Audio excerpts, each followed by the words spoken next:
A história de Jó na Bíblia, um testemunho de fé e perseverança. A história de Jó, registrada no livro que leva seu nome no Antigo Testamento, é uma das narrativas mais profundas e enigmáticas da Bíblia.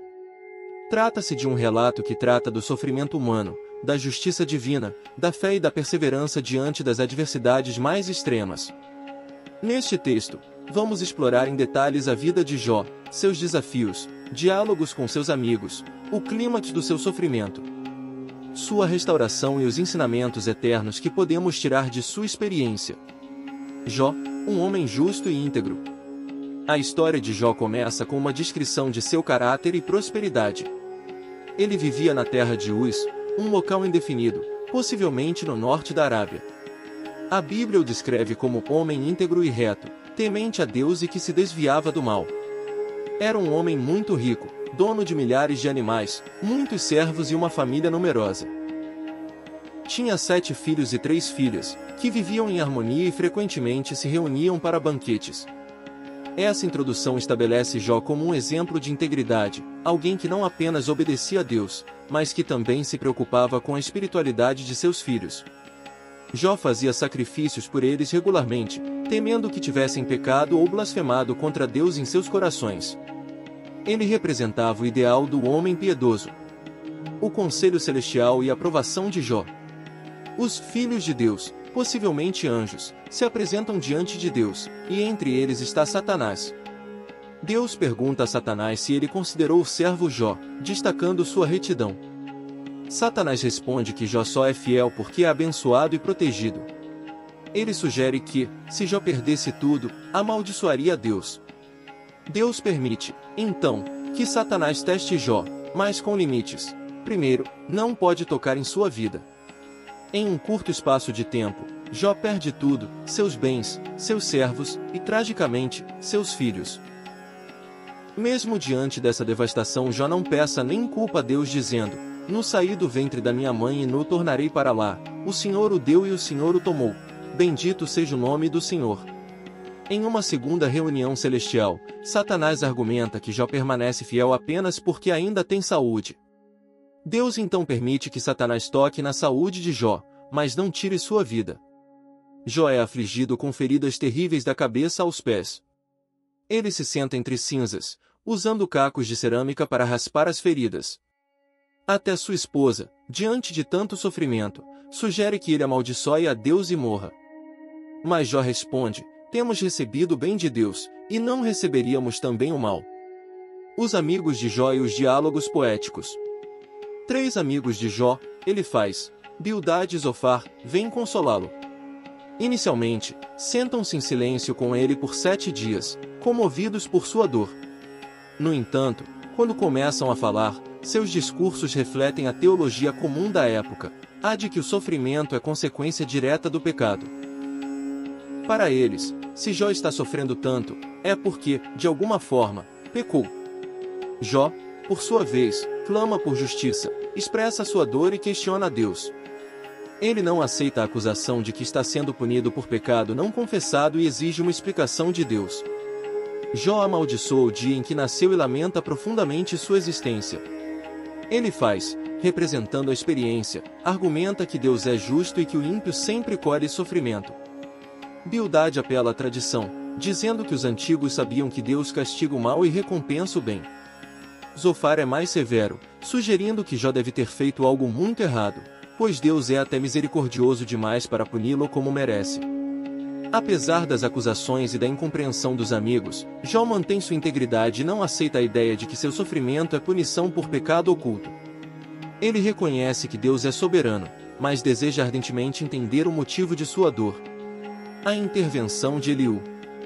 Após longos diálogos entre Jó e seus 3 amigos, aparece uma nova figura.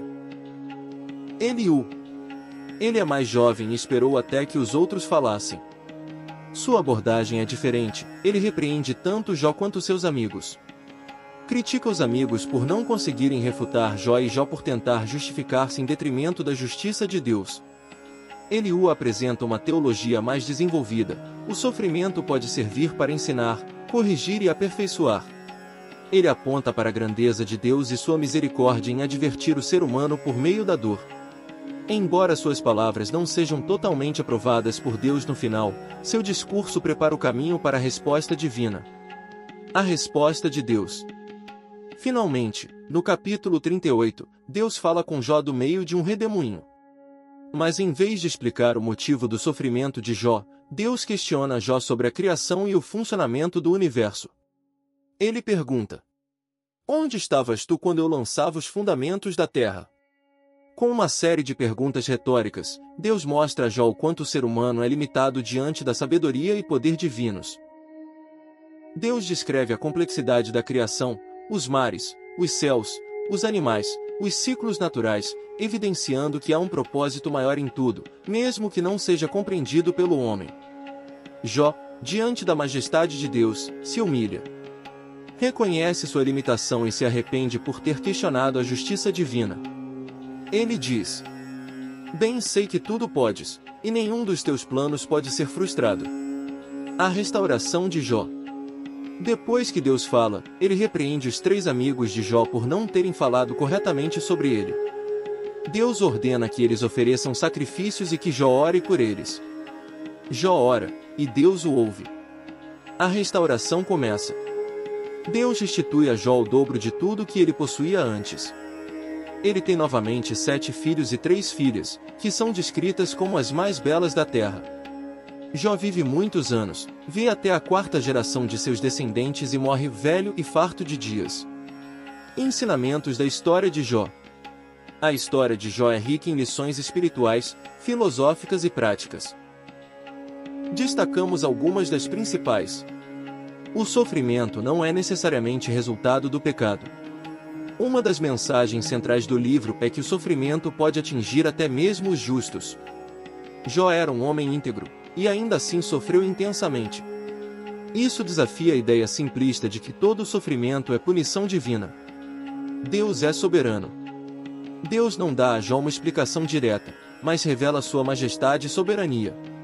Há mistérios que vão além da compreensão humana, e a confiança em Deus deve transcender o entendimento.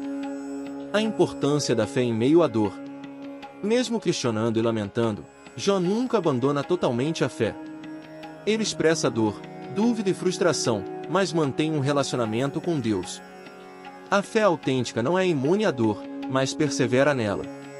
Os amigos de Jó erraram ao tentar explicar seu sofrimento em vez de confortá-lo. A história nos ensina sobre a importância da empatia, da escuta e do cuidado com o sofrimento alheio. A restauração é possível. Deus não apenas restaurou as posses de Jó, mas também sua honra, sua saúde e seus relacionamentos. Mesmo após perdas profundas, há possibilidade de reconstrução.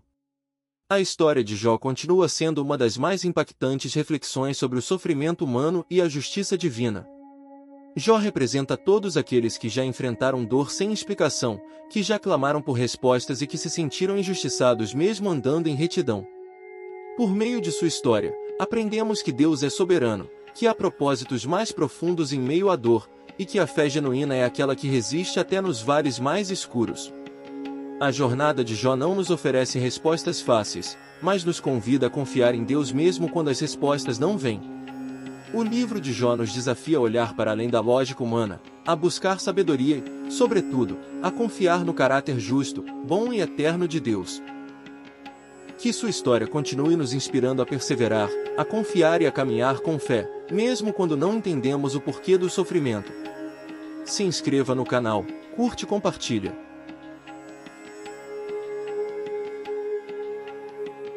Gostou? Curte e compartilhe com seus amigos e se inscreva no canal para ver mais vídeos de curiosidades.